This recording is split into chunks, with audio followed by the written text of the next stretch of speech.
everybody. What's up? It's Marne Semick. Hope you're having a wonderful day today. Well, I'm coming in hot today because we are going to talk about a few things that I see in my business, and I thought I would share it with you. So if you don't know this, my name is Marne Semick, and I'm a spiritual business coach, and I help coaches and experts scale their businesses online. I have a pretty robust community, and we have calls 2 times a week. So just kind of looking at what the theme is for this week's questions and bringing you some of this information, and hopefully what I'm sharing is meaningful and helpful to you. When we're running ads, we want to make sure that obviously your ad campaign doesn't flop, because we don't want to be spending money and not having results, right? So let's address this and talk a little bit about what I'm seeing and some wisdom that I have gained over many, many moons of doing advertising and spending hundreds of thousands of dollars of my own money on flopped ad campaigns. I definitely know what not to do and have honed into some things that do work. And so I'm going to share those with you now. First thing is understanding your funnel. A funnel basically is a series of events that you take a cold prospect through to warm them up in order to become a buyer. So a funnel can be made of several different components. Ad is part of that funnel, right? So an ad is where we send people into a series of events to warm that person up so that they are more interested in our products and services. Now, for coaches and experts, typically we're selling a high ticket program, right? So if you're selling a high ticket transformational container, you're probably sending somebody from an ad, let's say, into a funnel where they grab some kind of freebie of yours. Typically it's a video training on your particular topic. So they grab the video training and then maybe you encourage them to book a call. Okay. And so there's a series of events that happen as a person goes through this process and as you are warming them up to you so that you can build trust with that prospect. So that's really the purpose of a funnel, right? So understanding what are the series of events that you are taking that prospect through to warm them up to be a customer. So start thinking about, well, what is that process for you? How have you created that in your own business? What is your funnel? Clients and experts understand what a funnel is, but they don't really have a funnel. Maybe they have a freebie. So they've been giving away a freebie, but there's no real actions that are taking place after the prospect grabs the freebie. So if you need more information on funnels, check the description below. There are ways to get a hold of me. We can definitely build you a sweet funnel with some marketing automation. Shameless plug. Point number 2 is make sure that you have a very clear call to action. Along that funnel, it actually has to make intuitive sense for that prospect.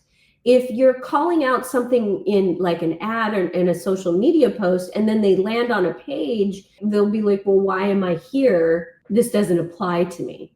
So make sure that the series and sequence of events makes sense for them, and that your landing page, let's say, matches the ad.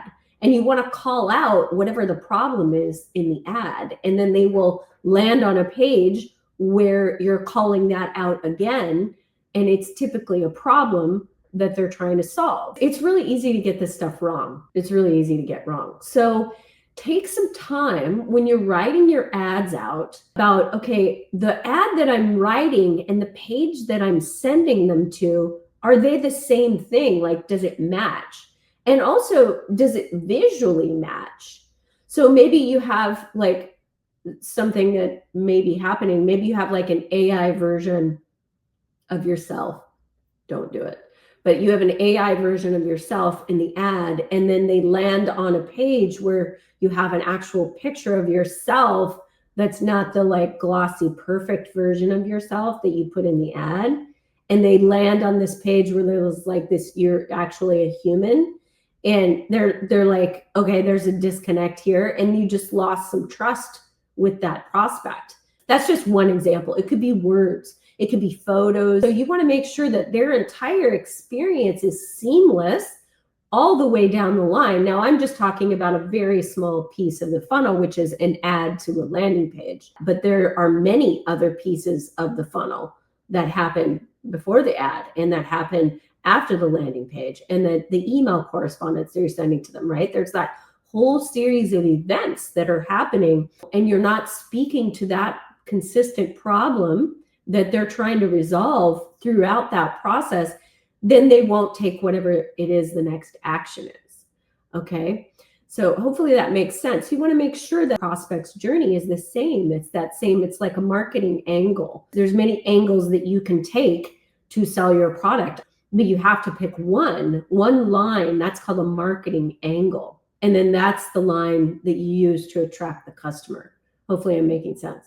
Okay. The third thing is make sure that you're addressing a problem that someone wants to fix right now. Okay. So if you're a coach or an expert, and let's say you're announcing a new offer and you're like, hey, everybody, I'm doing a new thing, but you're not really calling out the problem that you're solving, people may be like, cool, yeah, awesome. I'm so stoked that you're doing a new thing, but you're not asking them to do anything or take any action. Or if there's no real issue for them, there's no reason for them to take another action. So make sure that you put a really strong call to action in the ad or on the landing page. And the thing about marketing is we don't want the prospect to take 10 steps ahead. We're not thinking about getting them to make a purchase from us when it's early in the funnel. That's a mistake that I see often. And I've done that plenty of times. Again, it's about empathetically aligning with your customer and meeting them where they're at in their journey and understanding the human emotions that they're going through during that process is going to help you sell more stuff. So we just want to get the prospect to take the next action. Marketers try to get people, or they come from like this tone or point of view that's trying to get the prospect to like buy something right then and there. And if it's a high ticket, especially, there is a warm-up process that you need to go to. It's like, hey, take me out to dinner first. You know what I mean? So just try to get them to the next step in the process, the next step. Not 10 steps, just the next step. So what is the call to action in that moment? What do we want to have them do? We want them to take the next step. So if they land on your opt-in page, for example, to sign up for your free training, we don't want them to watch the free training. We want them to sign up for the free training. Get it? And then there's all kinds of automation that happens after they sign up. And then when they get to the video page, for example, we don't want them to book a call in that moment. We want them to watch the video, right? So we just succinctly want to walk people through step by step.